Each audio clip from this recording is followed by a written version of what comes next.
The first theory that we use in musical English and musical theater is the theory that we call total brain education.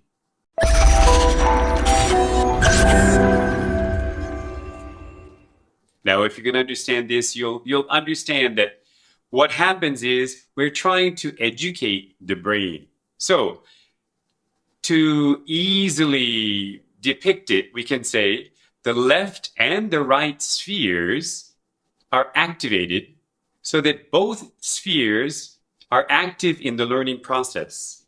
Now, this means that not only one region or two regions, but multi-areas of the brain, many millions of neurons are ignited, are turned on during the process. That means that if you can picture this, we can use the scenario of walking into a house. And that's, in essence, what we're doing.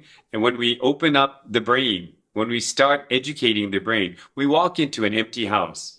As we walk in, if we turn on one region of the brain, let's say the part of the brain that deals with science, well, the rest of the brain is pretty much sleeping because we're not doing anything else with it. We're learning about that science.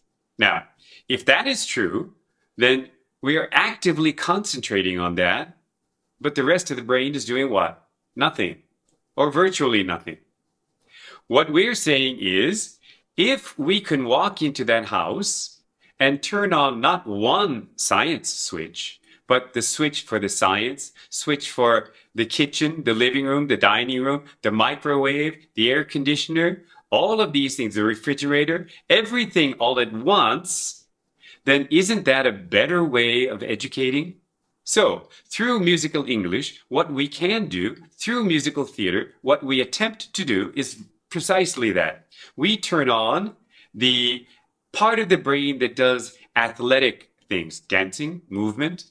We turn the kinesthetic part of the brain on. We turn the emotive part of the brain on, understanding someone else's perspective, understanding the situation, the human situation that really truly arises. We turn on the linguistic part of the brain. Obviously, it's language. We turn on the learning process. We turn on the creative part of the brain. We are creating as we're doing. The children are creating. We turn on the musical part of the brain. We turn on the artistic part of the brain. We turn on the public speaking, the vocalization, the self-confidence. All of these parts of the brain are turned on in an active way so that the child's brain is put into an accelerated, rapid learning motion.